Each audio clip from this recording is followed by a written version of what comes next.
দিনটি হলো সোমবার, 1431 সনের বছরের শেষ দিনটি আজ। তবে বছরের শেষ দিন হিসেবে একটু খারাপ লাগা থাকলেও তার মাঝে কিন্তু একটা আনন্দও রয়েছে। আজ রয়েছে ভাইঝাতু। সকাল 10:30 মতো বাজে এখন।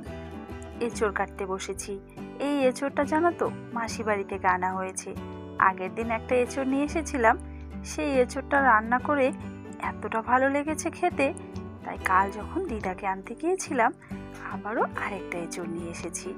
সেই এঁচোড়টাই এখন কাটতে বসেছি। তবে এঁচোড় খেতে ভালো লাগলেও কাটতে গেলে একটু বিরক্ত বোধ কিন্তু হয়। তবে এঁচোড়টা কেটে এরকম জল দিয়ে ধুয়ে নিলে আঠাটা বেশ কমে যায়। ছোটবেলা থেকে ভাইফোঁটা দিলেও বিয়ের পরে শ্বশুরবাড়িতে ভাইফোঁটার নিয়ম নেই বলে ভাইফোঁটা আর দেওয়া হয় না। তবে এই ভাইঝাতুর দিনটিতে কিন্তু সেই ভাইফোঁটা বলো আর ভাইঝাতু বলো, দুটোর স্বাদই আমরা উপভোগ করি। এঁচোড়টা ভাপিয়ে নিয়েছি।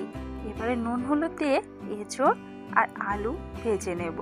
রান্না বান্না তেমন কিছু করছি না, কারণ যে ভাইরা আসবে তারা তো শুধু এখানে আসবে না, আরও বেশ কয়েকটা জায়গায় যাবে। তাই সব জায়গাতে ছাতু মুড়ি খেতে আর ওদের ইচ্ছে করে না কোনো কিছু খাওয়া দাওয়া করি। ওই জন্যই একটু টক ডাল করা হয়েছে, আর পটল ভাজি, গিমে শাক ভাজা আর এঁচোড় রান্না করবো। তেতোটা নাকি আজ খেতে হয়, ওই জন্যই কিন্তু গিমে শাকটা রান্না করা হয়েছে। তেলের উপরে জিরে ফোড়ন দিয়ে পেঁয়াজ টমেটো দিয়েছি, তার উপরে আদা রসুন বাটা কাঁচা লঙ্কা দিয়ে ভালোভাবে কষিয়ে নিয়েছি। একটু লঙ্কার গুঁড়ো দিয়েছিলাম। এবারে পরিমাণ মতো নুন, একটু ভাজা জিরের গুঁড়ো আর একটু ধনের গুঁড়ো দিয়ে দিচ্ছি। দিয়ে কষিয়ে দিয়ে দেব এর মধ্যে জল। এটা ফুটতে থাকুক, ওইদিকে আমি সমস্তটা রেডি করে ফেলি, কারণ বেলা তো গড়িয়ে যাচ্ছে। দাদা উপোস রয়েছে, আমিও উপোস রয়েছি। যত তাড়াতাড়ি ভাই ছাতুটা দেওয়া হয়ে যায় তারপরেই কিন্তু খাওয়া দাওয়া করতে পারবো। সবে মাত্র ঝোল ফুটতে শুরু করেছে, ঠিক ওই সময়টাতেই গ্যাসটা ফুরিয়ে গেল। তাই আর কি কাজ, সেই আমার বিপদের সঙ্গী উনুনে নিয়ে চলে এলাম। যাকে হয়ে গেছে রান্নাটা, গরম মশলা বাটা দিয়ে দিয়েছি। এবারে এটাকে নামিয়ে নেব। বাবাও যাবে আজ পিসি বাড়িতে ভাইঝাতুতে, তাই পিসির জন্য একটা শাড়ি নিয়েছি, সেটাই তোমাদের দেখাচ্ছি। শাড়িটা কেমন হয়েছে কমেন্টে জানিও। এটা আজ আনিনি, 2 দিন আগে এনে রেখেছিলাম। কাল দুপুর নাগাদ দই পেতেছিলাম। দইটা ঠিকঠাকভাবে জমবে কিনা এই নিয়েছিলাম ভারী দুশ্চিন্তায়। তবে না, দেখছি খুব সুন্দরভাবেই কিন্তু দইটা জমে গেছে। মিষ্টি দই বানিয়েছি, তবে কালারটা খুব একটা হয়নি, একটু সাদা সাদা হয়েছে, তাতে অসুবিধে নেই। তবে জানো তো, এই দইটা যদি এখন 2 ঘন্টা ফ্রিজে রাখা যেত তাহলে কিন্তু বেশ ভালো হতো।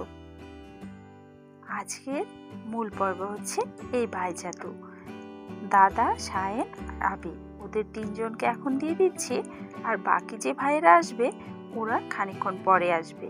দাদারও একটু তাড়া রয়েছে, দিদি বাড়ি যাবে বলে। আর এই ভাইঝাতুটা হয়ে যাবার পরে আমিও দাদার সঙ্গে একটু বাজারে যাব। দেখি গ্যাসটা আজকে ভরতে পারি কিনা, কারণ গ্যাসটা তো খুব প্রয়োজনীয় জিনিস। চা করতে না ভারী অসুবিধে হয়। আর এখন তো বাড়িঘর ওলটপালট হয়ে গেছে, রান্নাঘরে আসা যাওয়া করতে আরও ভীষণ অসুবিধে। গ্যাস ভরা হয়ে গেছে, একটা দোকানে রেখেছি। এবারে ভাইদের জন্য একটু কেনাকাটা করে যাওয়ার পথে আমি নিয়ে যাব। আর দাদা এখান থেকে সরাসরি চলে যাবে দিদি বাড়িতে, কারণ দিদিও তো না খেয়ে পথে বসে আছে। কতক্ষণে ভাই যাবে তাকে ছাতু দিয়ে দিদি খাওয়া দাওয়া করতে পারবে।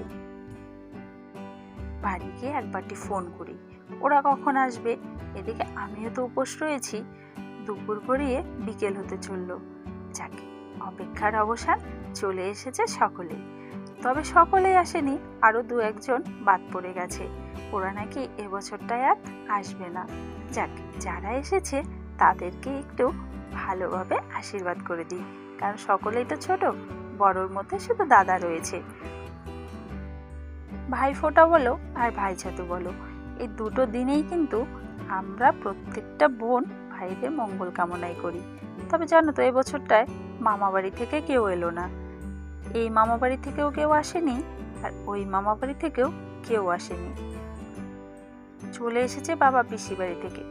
পিসি আবার আমার জন্য একটু তরকারি পাঠিয়েছে, মাংস রান্না করেছে। জানেই বাড়িতে আমি ছাড়া তো খাবার মতো কেউ নেই, তাই আমার জন্য পাঠিয়ে দিয়েছে। সেই এখন খাওয়া দাওয়া করতে বসেছি। চলো তবে আজকের ভিডিওটা কেমন লাগলো সেটা কমেন্টে জানাতে ভুলো না। যদি ভালো লাগে লাইক করে দিও।